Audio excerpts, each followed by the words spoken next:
Are you a real estate professional navigating the bustling landscape of New York City, or simply someone fascinated by its ever-evolving skyline? Either way, you're in the right place. Welcome to another episode of the Big Apple's Core, where we break down the complex world of corporate and commercial real estate. Join us as we explore the latest trends, challenges, designs, and opportunities that are shaping New York City. Today's episode is brought to you by Cornet NYC's learning sponsor, the Rockefeller Group. Rockefeller Group, a love for people, a love for the city. Great. Welcome to another episode of the Big Apple's Core podcast, your one-stop shop for all things commercial real estate in New York City. I'm Jennifer Busch, and we have a very exciting guest joining us today, Paula Kirby, who I'd like to ask her to introduce herself. Hi, I'm Paula Kirby. I'm a managing director at Plaxall, which is a third-generation family business based in Long Island City. Thanks, Paula. So I'm really excited to have you here today. And just to give the audience a little tiny bit of background, like I know you through having worked for a small business that was one of your tenants out in Long Island City. And even though I'm no longer at that company, I remember those years as you were always engaged with your tenants in such an interesting way. You went to great lengths to create a sense of community among your tenants, but also you went to great lengths to try to bring people from your outside network in as business opportunities for your tenants. So you were really, really invested in the community of tenants, and you were really invested in helping them succeed, which I use it as like benevolent landlord is the term that I use, and I can see you're kind of chuckling, right? Yes. So I want you to tell the audience, first of all, a little bit about your family history, and I know that your family history informs why you are that kind of a landlord. Okay, so first of all, I never expected to be in the family business. It was really a surprise to me. I had, while I grew up in Forest Hills with a very close extended family of about 15 cousins in my generation, and our grandparents who were nearby, I ended up going over to Europe for 20 years. I worked in luxury goods and fashion. So when I came back to the U.S. with my family and I found out that one of my brothers was retiring early, I was really the only person who could step in and take his place. So I went from Prada to plastics, as I say. And, so I was given charge of the plastics. And we started in plastics manufacturing because my grandfather, who was an entrepreneur and an engineer and also an architect, had been working for Otis Elevator. And he worked with them for about 6 years, I guess, as head of their design department. But he went up to the president and said, I'd like to start my own business. And so he went off in 1938 and started Design Center, which ultimately also morphed into Plaxall. And while he was doing his industrial design, he ended up sort of stumbling upon the concept of thermoforming, which he ultimately patented, and we started Plaxall, which was really the custom thermoforming business, which was set up in Long Island City in the early 1940s. Right. So Grandpa had actually originally set up his factory in Flushing, Queens, which is quite close to Forest Hills. It was taken by eminent domain for the Blair Housing. I did not know that. Land housing projects by Robert Moses. So interestingly enough, he had to really scramble, find a new location, and he settled on Long Island City. And the reason he chose that was he said it's on the subway lines, it's close to home, also close to my clients in Manhattan, and it also was an industrial hub. And so you had a lot of collaborators who you could work with, and that's how he chose Long Island City. Ultimately, he decided to stay there because he really saw the potential for what it could be. He had a great vision. And so as the plastics did well, he continued to invest in property there. So that's how we've ended up with a portfolio which is mainly commercial and industrial with a little bit of residential and close to about 1 million square feet. Wow. So you have a lot of property out there. And I know that Long Island City is a lot more accessible than people think it is from my time having worked out there. So it's an amazingly rapidly growing community, right? And to that point, the Long Island City of your grandparents' era is totally unrecognizable now, right? It's grown so much. So talk about how the neighborhood has evolved over the decades and what role Plaxall played in that. So Long Island City, I can't imagine really what it was like when my grandfather was there. But even when I was a young child, it was the type of place very, very industrial. Our parents my mom and my aunt, we would just like drive up on the sidewalk. If a truck was blocking the road, it was no worries. Is that how that tradition started? Exactly. And really, while it wasn't unsafe, it could be very sort of, what would I say? It would feel a little dangerous at times, and so we weren't even allowed as young girls to walk from the subway to the factory, even though it was about a 5-minute walk. Okay. Whereas now, of course, I would walk anytime, and down Vernon Boulevard, it's hopping. But anyway, the changes that really took place, I would say, was when Queens West was given the opportunity to develop. It was a GPP. It was a state-run process. Okay. And that's when these developers really decided, okay, we're going to turn this industrial neighborhood into more of a residential. Right. And they were taking huge risks because these buildings there that are on the waterfront, nobody really knew, are people going to want to live in Long Island City? Yes, it's one subway stop from Grand Central, but people really weren't living there. It was very industrial. And I think the commitment to build that park as well, Gantry State Park, it's just transformed Long Island City. So, in my day, as I said, we were driving up, when I was a kid, driving up on the sidewalks and this and that. Now we have daycare centers, we have beautiful schools, public schools, we have the library, and we have all of this vibrant community, restaurants. I mean, when I was young, my mom and my aunt would go out and they'd sort of go to the local deli and pick up some, practically expired yogurts or something, and that was our lunch. Now we can eat at Michelin star restaurants at lunch. It's it's really crazy, and it's also become such a neighborhood. When I walk from the subway to Plaxall in the morning, I'm usually saying hello to like 3-4 people because everybody's out there. We're all bustling around. We all know each other, and it's become like a little international hub. It's a center for entrepreneurial businesses. It's a center for artisan breweries, right? There's like all that up and down the streets, and it's really an amazing neighborhood. I mean, I can give an example of one of our buildings. In fact, the building that you ultimately were in, which is 525 46th Avenue. And when my grandfather actually built that building in the early 1950s, and originally it was leased to Pepsi. Pepsi was a big part of Long Island City, and so it was leased to them. Hence the sign. Right, the famous sign. Exactly, and it was leased to them for distribution, so there were always, Pepsi trucks and so on and so forth. Then when Pepsi moved out, Hertz came along, and we had a very long lease with them, and this building was really a warehouse for cars, basically, and these cars would then be shuffled to the various parts of the city for the rentals. And then when that lease was coming up for renewal, we started to think, what? This Long Island City has really changed. The community's changed. We see a different type of tenant mix. We always supported local artists and tried to keep them in the neighborhood. But we thought, it's not so much the big warehousing that's going to be exciting here. It's going to be more, let's break this building up into smaller units and see how we can lease them. And it was great. One of the first tenants we had in that building was Barney's. Yeah. And they were amazing. They did all of their point of sale design and construction there, and also all of their windows. Yeah. So I would go in July, and you would see the Christmas window, and they would swear you to secrecy. And so, but it was amazing. And you talked about collaboration between the tenants. I actually used that as a selling point when we were talking with Barney's. I said, we have a neon sign maker right across the street. Yeah, and I could see lots of neon in your windows in the future. And actually it worked out that way. Yeah. So, we don't try to force collaboration on anyone, but we do when we see an opportunity to connect people.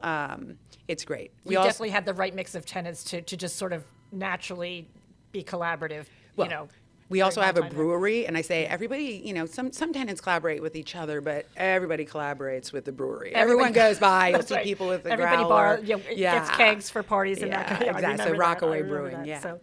So okay, so you were an industrial family that has become a real estate family, right? Talk about a little bit about what that feels like, because that's something that was.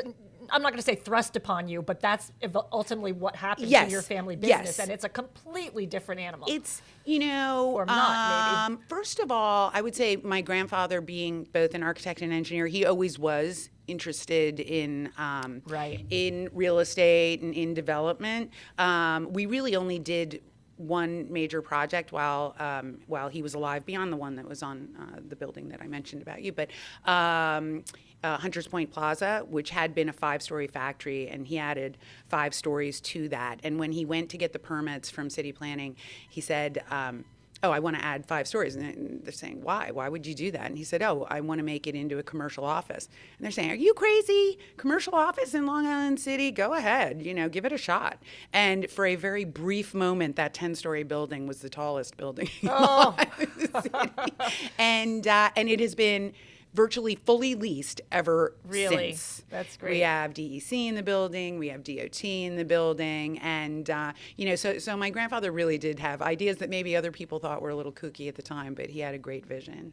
So another question I wanted to ask you was, like any landlord, you occasionally have vacancies, right? Mm-hmm. And you actually have done some really interesting things with your vacancies, also very good for the community. So let's talk a little bit about that. So I'll give a prime example is actually Culture Lab, which has now been our space for a while. We had one tenant move into a larger space. It's often the way with our spaces. It's, somebody will be shrinking, somebody will be expanding. We kind of move people around quite often. But we had this space come available, and it happened to be that an artist group, a local artist group called LIC Artists, had been kicked out of a space, and they had a show that was supposed to go up, and they said, please, do you have any space? And my cousins and I, who work on the day-to-day of the business, we discussed it, and we said, yeah, sure, we can let them use this space for 2 months and see how it goes. And we told them right at the beginning, we said, look, it can be used for your programming, but, just keep in mind that we don't want it purely arts and so on and so forth, In any case, they have been there now for about 8 years. They have morphed into their own nonprofit, Culture Lab. It is a space which is very flexible, as we explain to them. Like, we have people who come up to us quite often. The PTA will be like, "Hey, can we do a fundraiser? Hey, can we have a Halloween party for our the kids? Can we do this?" And we always try to accommodate these things because it's important to help out the community. So when we agreed then to extend everything, we said, okay, flexibility is key, and it's just been a great working relationship. So I would say Culture Lab is very focused on the arts, obviously, but also and the performing arts, not just Well, it's performing exhibits. and visual and Exactly. Yeah. But they host AA meetings on the weekend. They host PTA events. They host a lot of local nonprofits. Will have their galas there. During COVID, when the kids weren't allowed to have graduation indoors, we ended up hosting a number of graduations out in the parking lot. And I have to say, it just would have been a crime if these kids, graduating from 8th grade, did not have the opportunity to get up there and be celebrated by their families. So, to see the spaces being used in such a productive way is really important to us. The other one that I recall, because I was there in Long Island City during the sort of the end of the COVID crisis, but still right in the throes of the vaccination time. And you actually donated a sizable amount of space to be a vaccination site in one of your other buildings. Yes, when we have we have good relationships with politicians, local politicians, and with city and so on. And so we always do try, especially at that time during the pandemic when, so much was going on. We'd have a local council member reach out, can you do testing center? We did food distribution. A lot of these things were spontaneous, Right. And so we did food distribution for quite some time during the pandemic, and then we set up a testing center.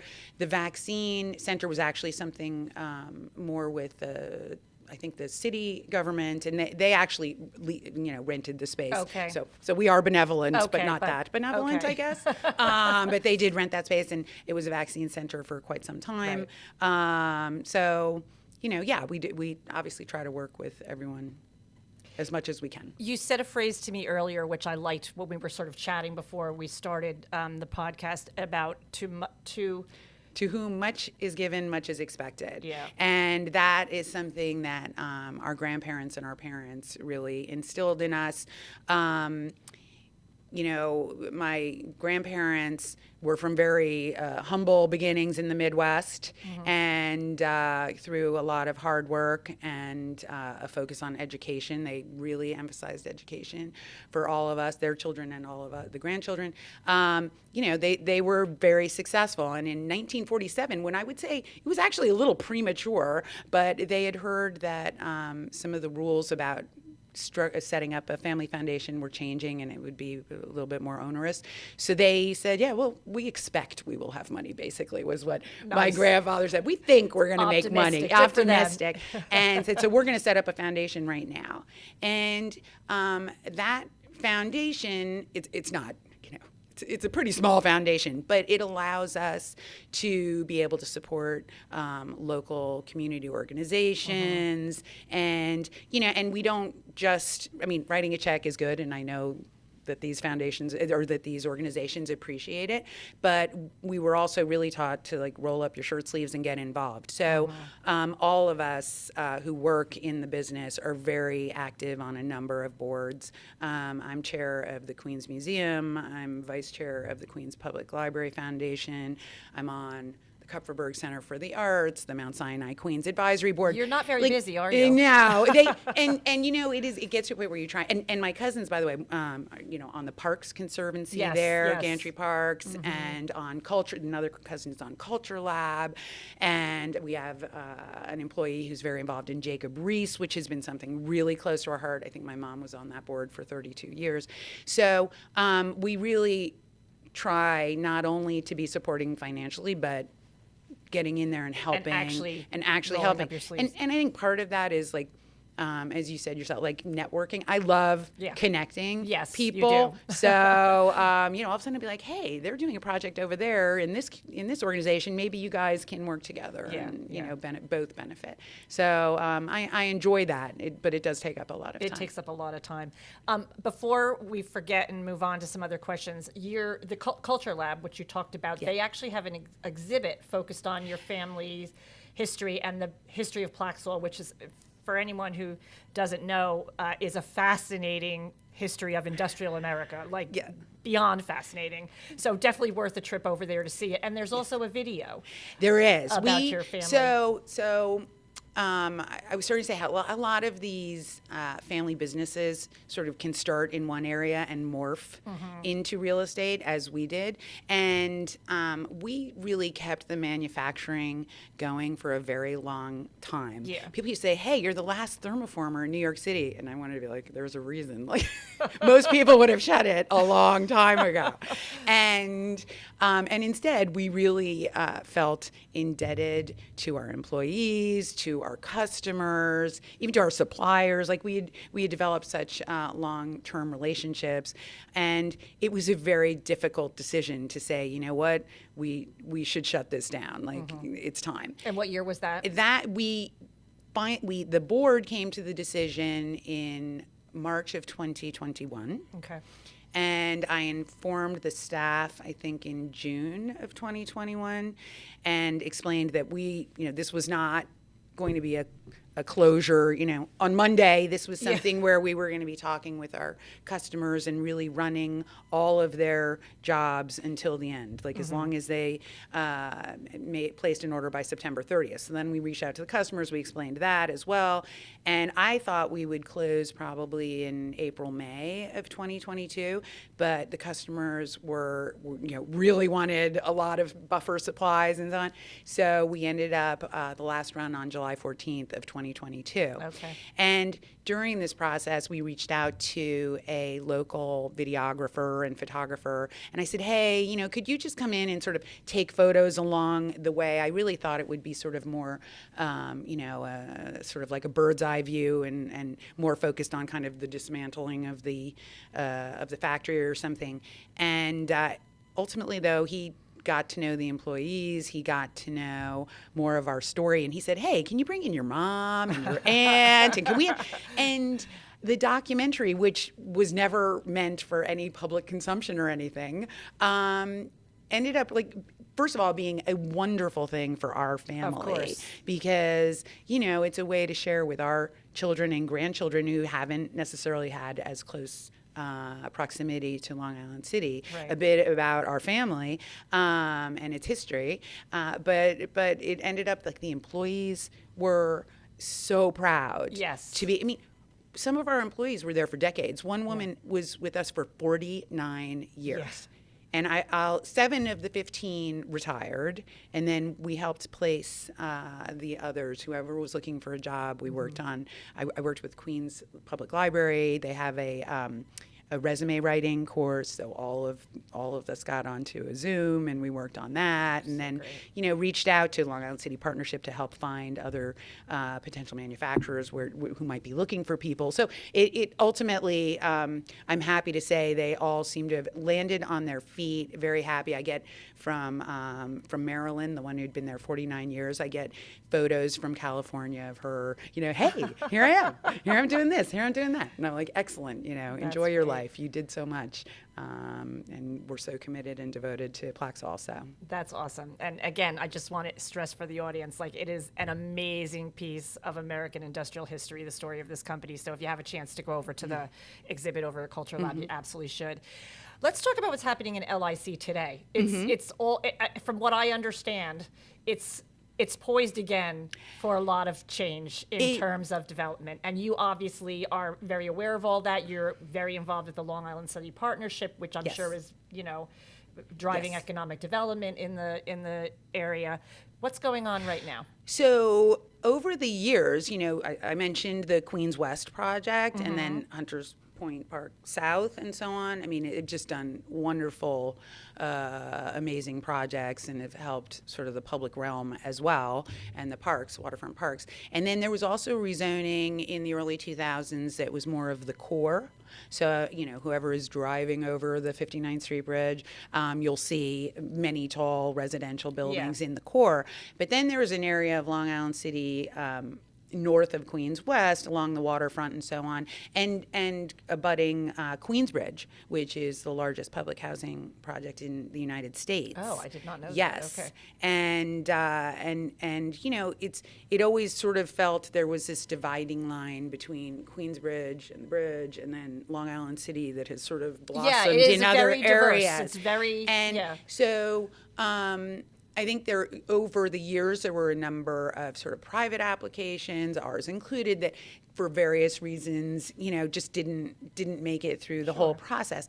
But I think the city right now, realizes they're in a very critical situation with housing supply. Yeah. And so I think that's something that very much drove Dan Garodnick and the city of Yes, and his work on that, and really addressing zoning issues that were from 1961 and had never really been updated. So and I think the city as well has also decided, a lot of these communities have requested comprehensive planning. So don't just put two buildings here or here or here, but let's look at it in a more comprehensive manner. And that's the kind of thing that led to the Soho NoHo rezoning. Right now, I believe there's a Jamaica neighborhood rezoning, Atlantic Avenue, I believe, in yes, Brooklyn. Yes. I think it's called Atlantic Avenue. It's Atlantic something. And there's also one in Long Island City, which is sort of covering the areas that were not rezoned in the past. And that's called One LIC? That's called One LIC. One LIC, okay. And there's a lot of information online about that. I think it's licplan.nyc. Okay. And can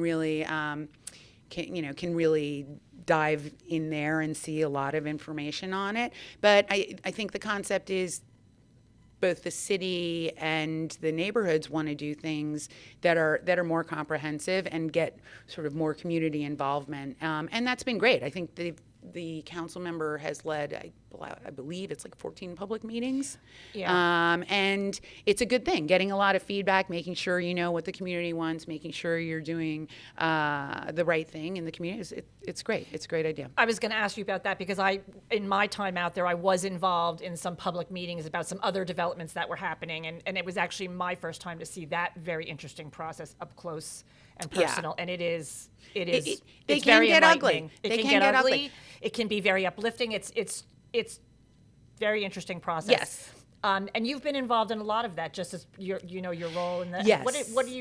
What else can you say about the need to community engagement when you're talking about the development process? Well, I mean, I think, for example, whenever we've looked at, our sites and so on, it's you just want to make sure you're aware of what, we know the community. We know the heads of the PTA. We know the heads, we know the artists. We know people are very nervous about change, and that I get it. Yeah. I get it. So it's just making sure that you're aware of what the community needs and working with them, right. And obviously everybody needs to be realistic about things because, there's also a lot of financial stresses on any project, a lot of risk associated with it. So. And then the housing crisis. And the housing crisis right now, so I have 3 daughters who are just, getting out of college and this and that.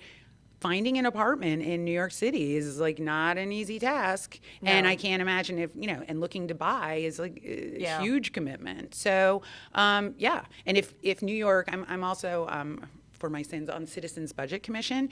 And that too, it's when you hear if there were a handful of the highest level taxpayers to move out of the city, it's like leaves the city in a real lurch. Like to maintain our competitiveness, we really need to focus on some of the quality of life issues, and then also having more housing, more space for businesses. Who's going to want to set up their fledgling business here if your employees can't find a house, an apartment. Right. So, it's interesting sort of to see how these all big these picture pieces, things, they all fit together. And that's why something like the One LIC is so interesting, because there's so many, I'm not going to say competing, but so many people with different agendas at all scales, and ultimately you have to find a way for all of that to work together. It's a balancing act. It really is a very interesting process. So and you get to see it up front. Yeah. What else do you want to talk about that you're proud of, that you're most proud of? So I think in the documentary, or maybe it's not that documentary, I don't know. I recall my aunt saying at one time, I think it was for the Queens Public Library, they said, why do you guys as a family support so many organizations? And I'll add, we do it in a very small way. We're not like a big player. We're not the Ford Foundation. So, we do what we can. That's a lot. But she said, it makes you feel good to give back.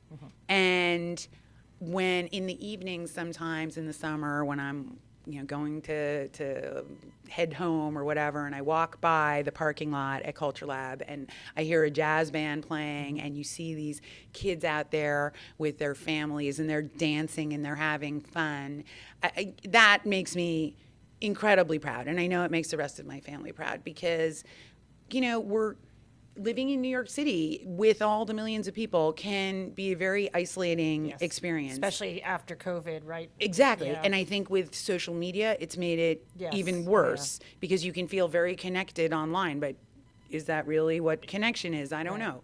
So to see a space where it makes it more like a neighborhood. It makes it like, these are people you're going to bump into every week. These are people that are going to hopefully, if you've got a problem, they're going to, help support you. And it's just to me it's important. Yeah. So it's made me feel very good. It definitely brings joy. Yeah. That space. I've experienced it firsthand. Okay. What's your favorite spot in all of Long Island City? My favorite spot. So, obviously the parks are amazing, but I would say Annabelle Basin Sailing Bar and Grill. It's kind of a hidden gem. Yes.